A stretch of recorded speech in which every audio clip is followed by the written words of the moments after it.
Welcome to Best Practices Using Alternative Credit Data in the Auto Financing Industry. This presentation is being brought to you by FactorTrust. Joining me today is Dallas Munkus.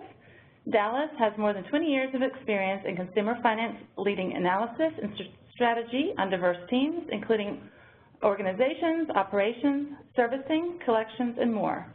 Currently, Dallas is Director of Customer Analytics for FactorTrust and is responsible for helping customers leverage the power of FactorTrust data to positively impact their business.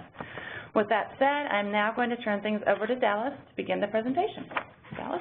Thanks, Lori, and allow me to welcome everyone joining us in the audience for today's webinar. My goals for this presentation are to address several issues and challenges facing today's auto financing industry. Key questions I hope to provide insight into include how auto financing sources can enhance their understanding and profiling of today's non-prime consumer, the trustworthiness of newer forms of consumer data, particularly alternative data sources that are both compliant and predictive for underwriting, how to effectively use alternative data not just for underwriting, but over the entire life cycle of the loan, and finally, how to differentiate offerings among various alternative data providers in the market. With that, let's get started. We'll lead off with a detailed and data-driven look at non-prime consumers' credit profiles. Then, I'll lead us through a deep dive on alternative data, particularly alternative credit data in auto financing. This segment will be guided by a recent industry-wide survey paired with practical and real-life examples from the auto vertical. We'll survey available data sources, examine top strategic goals when exploring alternative data, consider the various functional uses of alternative data in auto financing operations, and observe best practices for evaluating and taking action to integrate new alternative data sources into business processes.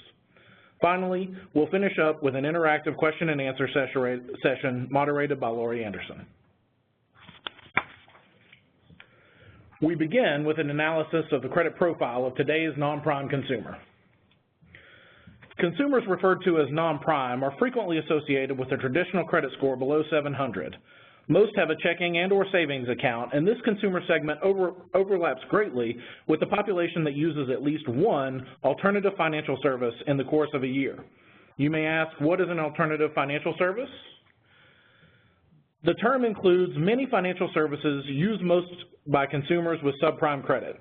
These services include short-term loans, auto title loans, and others that are not typically captured in traditional credit reporting. Now, a note on short-term loans. Many equate short-term loans with payday loans, which was pretty spot on a few years ago. However, the alternative financial services industry has been transforming in recent years, driven in large part by regulatory pressure. Many payday lenders have transitioned to offering unsecured installment loan products. These generally have APRs above 36% and are shorter in term than most traditional unsecured loans, so think 3 to 9 months. They originate either online or in a storefront setting, and the loan amounts often range from $1,000 to $5,000, which is between the size of a payday loan and most traditional unsecured loans captured at the big 3 bureaus. So, when accessing alternative credit data, as the industry continues its transformation, lenders can expect to see more and more of these types of installment loans in applicants' alternative credit files. FactorTrust recently collaborated with a Big 3 credit bureau to conduct a longitudinal study on the traditional credit profiles of consumers that use alternative financial services. These consumers were retro-scored with a traditional credit score as of 2 years in the past. Based on these scores, consumers were segmented into the familiar classifications of subprime, near prime, all the way up to super prime.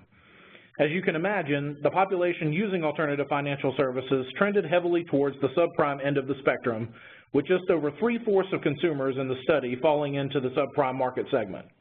To put this in perspective, only about 29% of the general population falls into that segment. The consumer scores were also calculated as of the present, so fast forwarding 2 years, from the original date of scoring. The directional score shift to consumers in each segment was measured to analyze the upward and downward score migration of consumers per segment. Subprime consumers comprise the only segment that demonstrated a majority increase in traditional credit scores over the 2-year study period, with 60% seeing an increase. This is a lesson for consumers and financing sources alike that today's subprime consumer, by and large, is on the rise, and credit profiles are by no means static. We here at FactorTrust have subprime and non-prime consumers' interests at heart, wanting to see financing sources help these consumers get the credit they deserve at the right price for both creditor and consumer. Interestingly, all other segments saw a majority of consumer scores decrease during the same time window. It stands to reason that if a consumer in a middle or upper segment of the traditional credit spectrum is pursuing alternative financial services to which the traditional bureaus are blind, then there's a good chance that traditional measures of creditworthiness will misclassify their true risk level. And we saw that phenomenon play out in this study, where pursuit of alternative financial services was associated with a drop in the traditional credit score. The insights from the longitudinal study dovetailed into a deeper dive by FactorTrust into what exactly traditional credit files fail to consider in non-prime consumers' comprehensive credit history. I will define comprehensive credit history as the entirety of a consumer's credit application, origination, and repayment behaviors observed within and outside of a traditional credit file. If we start with non-prime borrowers' traditional credit profiles, we'll see on average about 13 total trades, open or closed, in the history at the Big Three Bureau. To put this in context, in a random cross-section of the full credit spectrum, you'd find closer to 16 to 20 total trades on average. At any given time, about 3.7 of these trades are open and active. So these consumers, by and large, are indeed credit active in mainstream credit verticals that report to the Big Three. In addition to open trades, the nearly 5 inquiries in a 12-month period demonstrates a stronger credit hungriness than is usual in the general population. But the most striking characteristic of the non-prime borrowers is in the delinquency profile. Just over half had a delinquency in the past 24 months, and also just over half had a collection item in the past 12 months, both signs of non-prime and even markedly subprime profiles. The credit hungriness, high rates of delinquency, and lower number of trade lines interrelate to describe these consumers' borrowing habits. Next, let's layer in non-prime borrowers' alternative credit data. These trade lines and inquiries are unique and additive to what's found at the Big Three bureaus and are available at alternative credit bureaus like FactorTrust. This data is FCRA and ECOA compliant, and these bureaus must assume all of the requirements of fair and accurate credit reporting incumbent upon traditional credit bureaus. On average, you'd expect to find somewhere between 2 and 3 trade lines in an alternative credit file. You'll also find only a small share being open and active at any given time.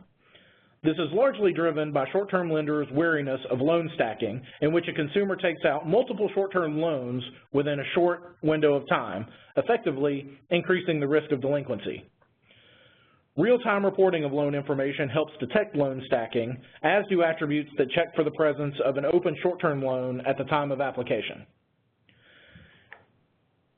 We find nearly as many inquiries by the average non-traditional borrower at an alternative credit bureau as at a traditional one. This is fascinating but not surprising, given the credit hungriness of underbanked borrowers and their potentially greater difficulty to be approved for traditional credit products. It's worth noting that the inquiry dimension of alternative credit data is one where traditional lenders benefit greatly. Several fields are captured on loan applications that are not in many traditional credit applications. These include employer name, payroll type, and payroll frequency for the lender to understand repayment rhythms, and bank account numbers, since borrowers submit to automated drafting of loan payments by the lender. Even email address is captured for online loan applications. The consistency and stability of these historical data points on employment, bank account, and contact information feed attributes that can be leveraged as additional tools in assessing applicant risk. Furthermore, these borrowers exhibit default and collection behavior in their alternative credit profiles too, and these delinquencies compare to a traditional bureau in proportion to the number of trade lines found at each. I should note that non-prime consumers more often than not demonstrate satisfactory repayment of their alternative loans, and these positive trades serve as an asset to a consumer seeking credit. Putting the two pieces together, we see that the comprehensive credit profile is completed by combining traditional and alternative bureau files. On average, a non-traditional borrower's comprehensive credit file has nearly 20% more trade lines and nearly double the number of inquiries, not to mention the rich stability information captured on on alternative loan applications. The percent of consumers newly identified as having delinquencies or collections doesn't rise as drastically, but just as important is all the satisfactory loan payment behavior potentially present in the consumer's alternative credit file that deserves consideration when applying for credit in mainstream verticals. Now that we've grounded our understanding of the comprehensive credit profiles of non-prime borrowers, let's get the ball rolling with a look at alternative data, and particularly alternative credit data in the automotive financing vertical. We'll start by surveying the landscape of alternative data types used in credit decisioning today. FactorTrust provides proprietary solutions in fields even beyond alternative credit data. These include employment and bank account verification solutions and alternative data risk scores. We also partner with other providers to broaden our solution suite for the benefits of our lending clients. Now, when the topic of alternative data comes up, oftentimes it's in regards to social media. Social media data holds tremendous potential for lenders and other businesses to both understand consumer behavior and even influence it to some degree. Things like purchasing preferences, network influence, customer satisfaction, and even potential fraudulent behavior can all be detected using social media data. However, because of regulatory compliance requirements in the consumer financial services industry, a line is drawn around data that can be used for credit decisions involving potential adverse action, which is when a consumer is declined for credit. The sources I show on the landscape diagram here are fairly commonly used in financial services, including the auto finance vertical, in large part because the companies that provide them are regulated under FCRA, ECOA, and other fair lending regulations. It is these types of regulated data sources, and alternative credit data in particular, that are the main focus of today's discussion. As mentioned earlier, I'll be sharing insights recently obtained in an industry-wide survey by Connection Insights, a consulting firm that specializes in intimately understanding trends and enhancing best practices in the auto financing vertical. We'll interpret survey responses through a lens of whether respondents are already using alternative data today or are still exploring it. About 55% of survey respondents are currently using alternative data in some capacity in their business processes today, and I'll refer to these respondents as users in subsequent slides. The remaining 45% of respondents are still exploring the use of alternative credit data, but have not taken the step of integrating it into business processes yet, and I'll call these folks explorers. So we have a fairly balanced mix of exposure and experience level in this respondent group. One of the first questions posed to survey participants asked for any and all goals in using or exploring alternative data. Interestingly, both users and explorers ranked goals in the same order, with mitigation of losses being the most common response and enhancing risk-based pricing coming in second. In other words, both groups approached alternative data with a stronger preference to use it to reduce risk than to increase approvals. That's not to say that other goals involving universe expansion were overlooked. In fact, each of the strategic goals posed were selected at least half of the time by users and explorers, indicating the auto vertical may see value in using alternative data in a number of ways.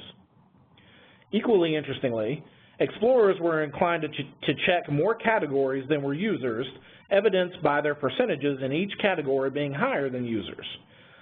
It's possible that explorers approach this question with the open-mindedness of a newcomer to a potentially beneficial enhancement to credit strategy, while users have used their experience to prioritize the strategic goals most appropriate to their businesses.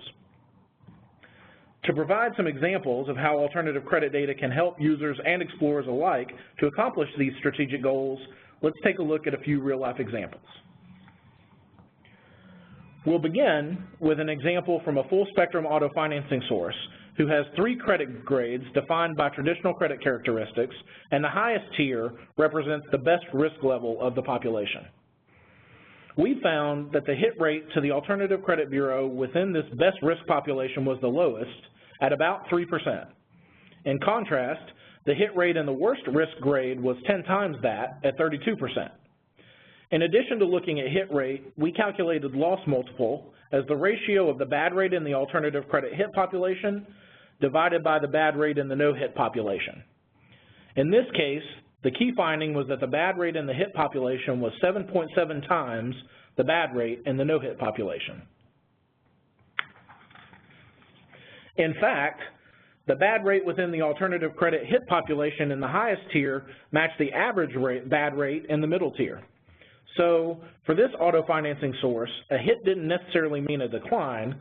What it meant was a right pricing opportunity wherein alternative credit hits in the highest tier could be repriced with middle tier components of LTV, term, APR, stipulations, and amount financed to assign the applicant the appropriate risk-based pricing. Pretty simple example. Let's move on to a slightly more complex use case, the decision tree. For a different full spectrum auto financing source, alternative credit data was assessed both within the approved population and the decline population. Within the decline population, FactorTrust conducted reject inferencing using an industry standard parceling technique to infer what the risk likely would have been had the declined applicants actually been approved. For both approvals and declines, markedly lower risk and higher risk subpopulations were identified. The first opportunity identified was a right pricing opportunity within the approval population. With alternative credit data added to the mix, the auto lender discovered the potential to increase the volume of a lower risk credit tier by 26% through swapping up approvals from a worse risk tier. Consumers in this swap-up group demonstrated positive short-term loan performance and solid consumer stability characteristics within their alternative credit file. To the lender, the swap-up opportunity presented the potential to expand their business with this group as the lower risk tier offered more flexible LTV requirements, lower APRs, and hence higher conversion rates of the borrowers offered these deals. The risk level of the loans were also indirectly improved by the more favorable pricing that the swapped-up consumers received. It was a win-win. The second opportunity was a right pricing swap in the opposite direction, wherein the lender was able to identify a consumer group that had a 3x loss multiple in a high-risk segment of current approvals. This swap was similar to the first example in that the lender was able to still approve the consumers, but with the deal structure that was most appropriate given the true risk profile. This swap was only made possible by layering in alternative credit data into the traditional credit framework. The final opportunity involved applicants within the traditional credit decline pool that had low risk profiles when assessed with alternative credit data. Again, positive repayment performance and solid stability metrics merited these consumers a second look and yielded potential to increase the volume in the lender's lowest approval grade by 12%. The key takeaway here is that the information found in the alternative credit file has the potential to adjust the lender's decision up or down based on risk. Just like with a traditional credit file, it contains information on satisfactory and unsatisfactory payment on loans, inquiry frequency, balances, high credit amounts, and more. These alternative credit characteristics, along with stability and employment characteristics captured by FactorTrust, have great potential to influence the lender's ultimate pricing or approved decline decision to a higher or lower tier. The next survey question posed to auto financing sources asked users how they use and explorers how they might use alternative data in their credit strategies. Respondents were asked to select all that apply. 4 of the posed functional uses are commonplace in credit risk underwriting, namely scorecard development, overlay on an existing score, manual review process, and decision trees. Additional use cases included applicant verification to prevent fraud and servicing and loss management after initial underwriting. While agreeing in several instances, users and explorers nevertheless demonstrated insightful differences, with users favoring scorecard development and explorers favoring overlay on an existing scorecard. Considering the business vantage point of users and explorers, these results make sense. For many auto financing sources, scorecard development is costly and time-consuming and reoccurs infrequently, in some cases years apart, where input sources are vetted far in advance of the next generation scorecard.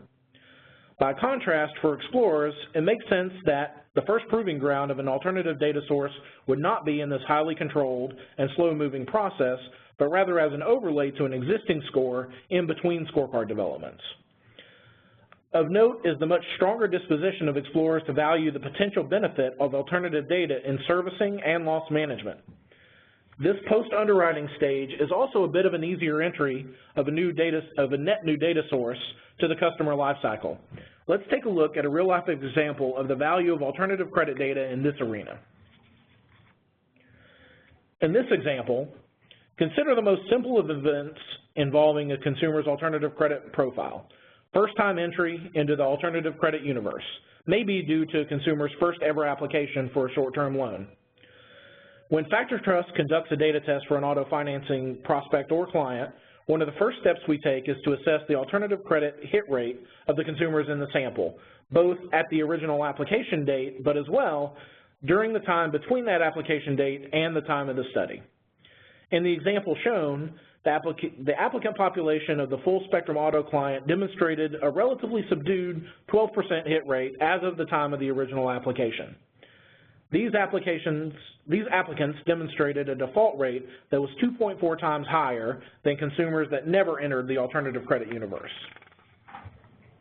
However, in the 24 to 48 months between the initial application date and the date of the retro study, an incremental 18% of borrowers hit the Alternative Credit Bureau for the very first time. These were hits that occurred only after the initial loan decision was made. As you can see, the default rate of borrowers that entered the alternative credit space after the initial loan application was 2.2 times that of those that never had a hit. This event can be an extremely powerful trigger to auto financing sources. Armed with this information and other event-based triggers that FactorTrust captures, the lender could have taken specific account management actions to mitigate losses, such as prioritizing collection efforts if these borrowers went into delinquency. The final sampling from the Connections Insight survey we'll share today is the format in which alternative data is most commonly consumed. Users were asked to select the one analytic vehicle that best describes their utilization. The most selected answer was a combination of both attributes and scores, with nearly half of respondents indicating this option. Another 31% of users selected scores alone as their preferred format for consuming alternative data. Regardless of how you envision your organization best realizing the benefits of alternative data, I recommend that auto financing sources tailor their usage of alternative credit data according to their traditional risk bands. We've seen that applicants with traditional generic risk scores above 700 tend to have low hit rates to alternative credit sources, but the loss multiple for these applicants tend to be the highest. A hit to the Alternative Credit Bureau should not necessarily mean a decline, but more often a right pricing opportunity. For applicants with mid-grade traditional credit risk scores, expect a moderate hit rate and loss multiple.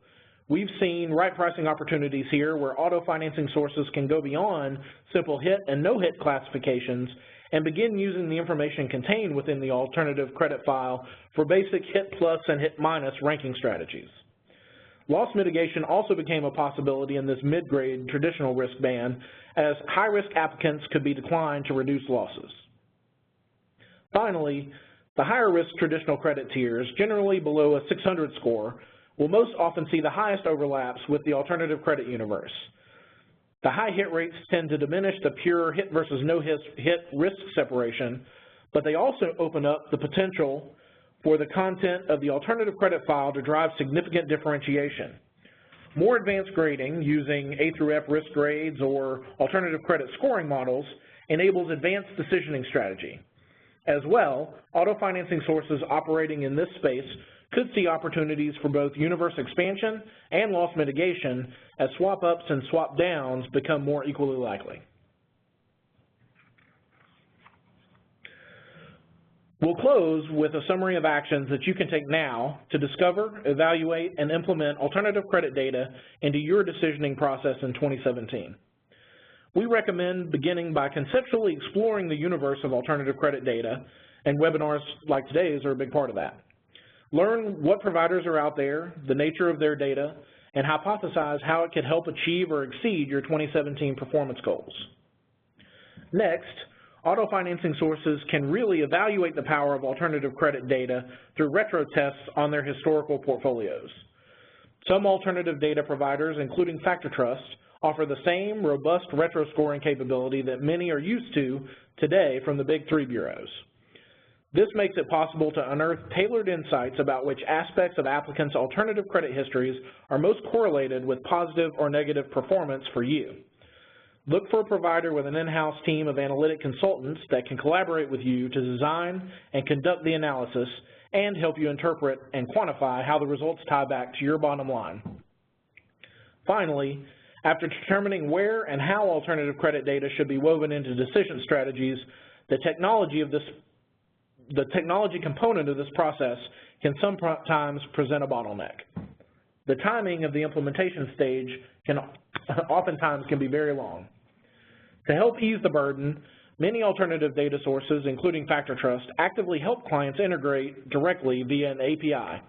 Also, you can call your traditional bureau representative to ask them how to access FactorTrust data through their platform in 2017. Some final thoughts here on selecting a provider. Look for alternative data providers with a company history of solid compliance and senior executives that are ethical and mindful of existing and upcoming regulations. Finally, I want to say that I appreciate your time today.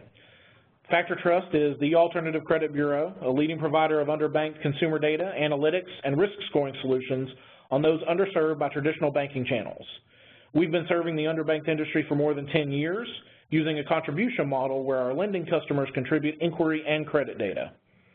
Our core competencies focus on credit risk and credit marketing, and we provide credit lifecycle solutions for account acquisition, account management, and collections.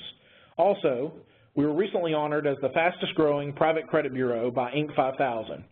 We've seen a great deal of growth during our tenure, and it's exciting to grow along with the underbanked consumer data industry. And with that, I'll pass the mic back to Lori to moderate our question and answer session. Lori? All right, great job, Dallas. Thanks for the presentation. We're going to move on to the live question and answer portion of today's presentation and encourage you to enter in your questions in the chat function located on the right side of your presentation screen. We are going to respond to as many as time allows, and all unanswered questions will receive an email response. So it looks like we have our first questions coming in. So Dallas, the first one is, what do you see as the biggest misconception around alternative data? Well, Lori, I think the biggest misconception I talked quite a bit during the presentation about, and it really has to do with the hit rate. So I think if you're used to traditional bureaus or even some alternative data that uses public record sources, you're used to nearly 100% hit rate. And the fact is that you're typically not going to experience that with an alternative credit bureau. We talked quite a bit today about hit rates in various tiers. So I think it's important for auto finance sources to consider what their mix looks like and use that to sort of gauge what their hit rate may be. With a hit essentially meaning a consumer is taking out those short-term loans or similar products. I don't know that you want a 100% hit rate. Really the goal is to be able to provide that comprehensive view that we talked about today. Okay, great. Let's see, another one is, are there uses for alternative data you haven't covered today? Absolutely. I mean, I think, we've seen alternative data used throughout the life cycle of the consumer. We've seen it drive value in pre-screen selection and recovery modeling, collections, collections behavior scores for prioritization of staff, ID verification, skip tracing, and more. So yeah, I would say there are absolutely other uses out there that we didn't necessarily dive into in today's webinar. Okay, great. Which of your alternative data do you find to be most predictive in auto? That's a great question, and we get that one a lot when we're meeting with clients. One of the things that we like to do in the retro data study is really show which of our attributes and scores are kind of most meaningful for a particular client, but I can talk in generalities. We do have some frequent flyers that we see show up. You know, just like traditional bureaus, we have some attributes that will denote lower risk. So number of successful, you know, ACH drafts. So we talked about that banking information that short-term lenders will use to draft information. So how many times has that been successful? Number of open satisfactory trades. I think we talked, you know, mentioned that a couple of times. You know, but then we also have some that are evidence of higher risk. So some of the stability attributes that we mentioned in today's webinar. So how many different bank accounts have we seen for this consumer? Or how many different cell phones or home phones have we seen for this consumer can be an indication. And then just like the traditional credit bureau, you'll see you know, number of inquiries will also can also be meaningful. So that's just a quick survey of some of what I call the frequent flyers.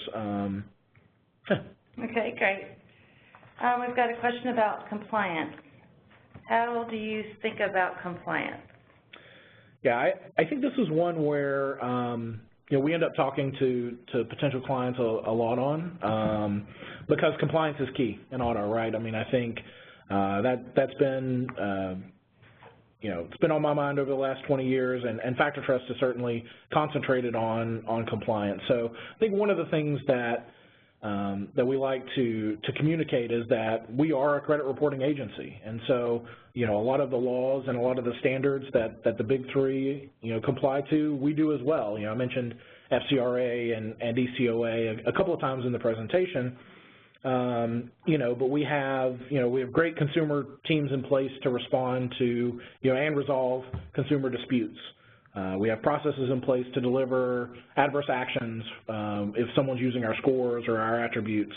And we really try to weave compliance into whatever we do, whether it's generic score creation or, you know, product marketing. Okay, great. Let's see, I think we've got time for one more question, and then we will wrap it up. This one has to do with, it says, are you seeing a lot of interest for alternative data from auto? We are. I think, you know, there's several projects in flight right now. We've looked at, I don't know, more than 50 in the last year and change since I've been here. Yeah, I think everyone's looking for the edge on how to make better decisions, and, you know, I think it all goes back to that complete picture, you know, that complete picture of the consumer, their obligations, their payment history, and, you know, people are taking note of how that can help them assess risk. Absolutely. Okay, great. If you'd like to review today's material at a later date, the slides from today's event will be sent to you. And this concludes our today's presentation. I want to thank Dallas again for taking time to be part of it today, and thank the listeners for participating and taking out time to join us today. Thank you very much.